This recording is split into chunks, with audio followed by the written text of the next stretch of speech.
आज आपण सुके सोडे आहेत ना एकदम वेगळ्या पद्धतीने तयार केलेले आहेत. होय, सुक्या सोड्यांची भाजी आहे की नाही, एकदम युनिक डिश. कारण का आपण सुके सोडे वेगवेगळ्या पद्धतीने बऱ्याच वेळेला ट्राय केलेले आहे, पण अशा भाजीमध्ये जर आपण सुके सोडे घालून जर बनवले ना, एक नंबर चमचमीत लागतात. काळजी करू नका, रेसिपी एकदम घरगुती स्टाईलच असणार आहे. नमस्कार मित्रांनो, मी आणि माझे तुम्हाला सर्वांचं आजच्या रेसिपीमध्ये खूप मनापासून स्वागत करीत आहोत. आजची रेसिपी आहे सुक्या सोड्याची भाजी आणि तुम्ही पाहतात आपला घरचा स्वाद.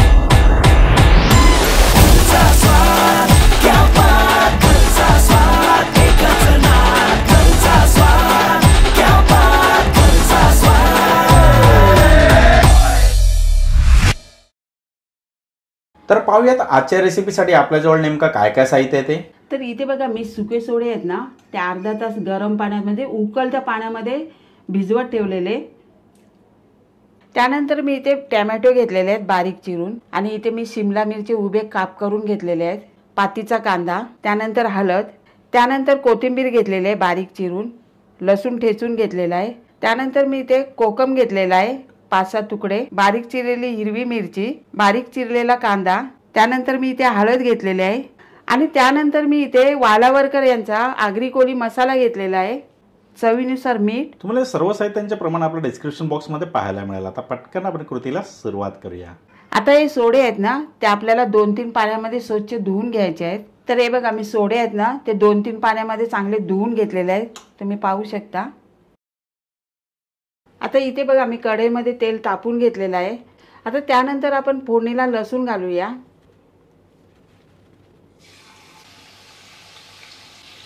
आणि सोबत हिरवी मिरची सुद्धा घालूया. आता थोडंसं ना परतून घ्यायचं आहे. 1-2 मिनिटं परतून झाल्याच्या नंतर आपण यामध्ये बारीक चिरलेला कांदा आहे ना, तो घालूया.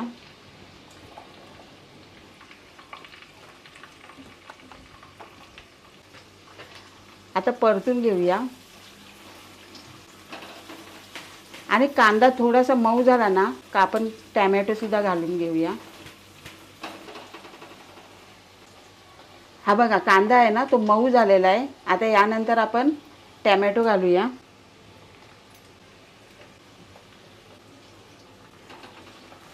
आता टोमॅटो सुद्धा आपल्याला मऊ करून घ्यायचे आहेत.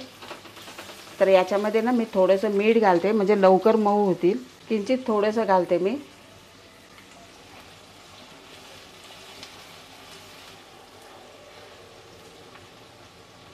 आता तुम्ही पाहू शकता आपला कांदा टोमॅटो हे सगळं मऊ झालेलं आहे. आता यानंतर आपले मसाले घालूया. गॅस थोडा आता मी बारीक करून घेते. हळद घालूया. आता यामध्ये वालावरकर यांचा आगरी कोळी मसाला घालूया. मित्रांनो, तुम्हाला आपल्या किचनमध्ये वालावलकर यांचे मसाले जर हवे असतील तर आजच यांना कॉन्टॅक्ट करा. स्क्रीनवरती नंबर आलेले आहेत, किंवा ह्यांच्या प्रत्यक्ष शॉपमध्ये जाऊन जर तुम्हाला व्हिजिट करायचं असेल तर लालबाग येथे वालावलकर मसाले यांचा प्रत्यक्ष शॉप आहे. त्या शॉपमध्ये जाऊन तुम्ही आपली ऑर्डर सुद्धा बुक करू शकता. कारण पदार्थ कोणताही असो, वालावलकर यांचे मसाले या पदार्थामध्ये मिक्स झाले म्हणजे चव ही उत्तम येणारच. आता त्यानंतर जाईल यामध्ये कोकम. आता हे चांगले जरा मिक्स करून घेऊया. आता मसाला चांगला 2 मिनिटं परतून झाल्याच्या नंतर यामध्ये धुतलेले सोडे आहेत ना, ते घालूया.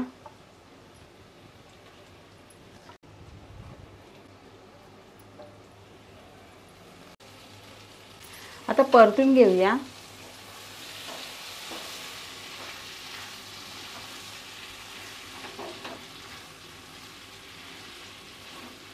आता परतून झाल्याच्या नंतर आपण 1-2 मिनिटं ना झाकण ठेवूया.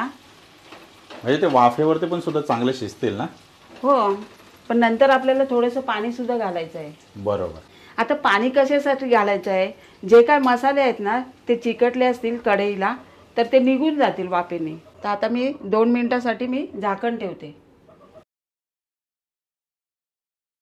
तर चला आता आपण झाकण खोलूया. तर इथे बघा, मी गरम पाणी सुद्धा करत ठेवलेलं आहे, आणि आता यामध्ये आपण गरम पाणी घालूया. आणि लक्षात ठेवा, आपल्याला सोडे बनवताना ना गरम पाणीच घालायचं आहे, म्हणजे सोडे आहेत ना ते एकदम मऊ पडतील. आता त्यानंतर चवीनुसार मीठ सुद्धा घालून घेऊया.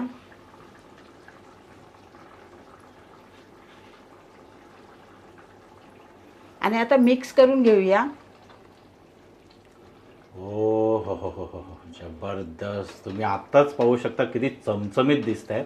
चला, परतून झाल्याच्या नंतर यावरती आपण पुन्हा एकदा झाकण ठेवूया आणि 5 मिनिटाची वाफ काढून घेऊया, म्हणजे सोडे आहेत ना ते शिजतील. आणि गॅस आपल्याला मीडियम ठेवायचा आहे.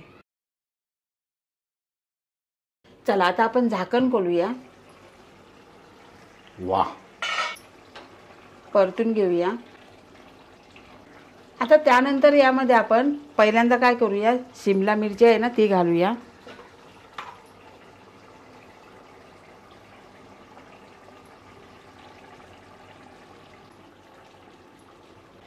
मिक्स करून घेऊया.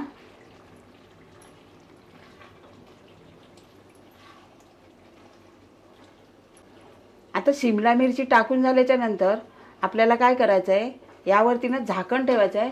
पुन्हा एकदा आपल्याला 2 मिनिटाची वाफ काढून घ्यायची आहे.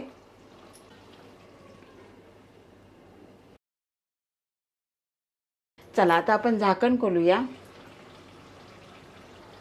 आता घालूया पातीचा कांदा. आता पातीचा कांदा उशिरा का घालते, काय पातीचा कांदा आहे ना तो आपल्याला दाताखाली आला ना तर क्रंची लागते, म्हणजे आपले सोडे आहेत ना त्याच्याबरोबर छान लागतात.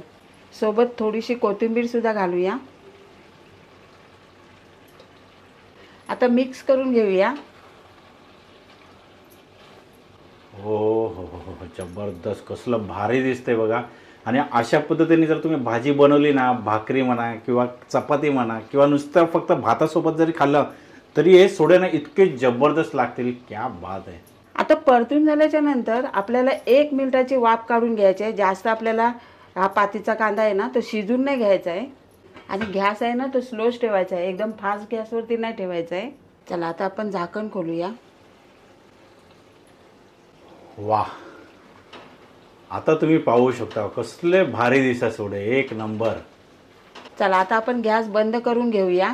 मग वाट कसली बघताय, पटकन तळायला लागा आणि ही रेसिपी नक्की घरी ट्राय करून बघा. आणि ट्राय केल्याच्या नंतर आजची रेसिपी तुम्हाला कशी वाटली खाली कमेंट बॉक्सच्या माध्यमातून आम्हाला कळवा सुद्धा विसरू नका. आणि पण त्या अगोदर आजच्या रेसिपीचा हा व्हिडिओ जर तुम्हाला आवडला असेल तर व्हिडिओला लाईक करायचा, शेअर करायचा. आणि जर तुम्ही आपल्या चॅनलवरती नवीन असाल तर पटकन चॅनलला सबस्क्राईब करून घ्या, कारण अशाच मस्त की चमचमीत रेसिपीज खास तुमच्यासाठी या चॅनलवरती येत असतात. चला, अशीच एक रेसिपी घेऊन पुढच्या येत्या व्हिडिओमध्ये आपण लवकरच भेटणार आहोत. वेळ काढून आजच्या रेसिपीचा हा व्हिडिओ पाहिल्याबद्दल थँक्यू.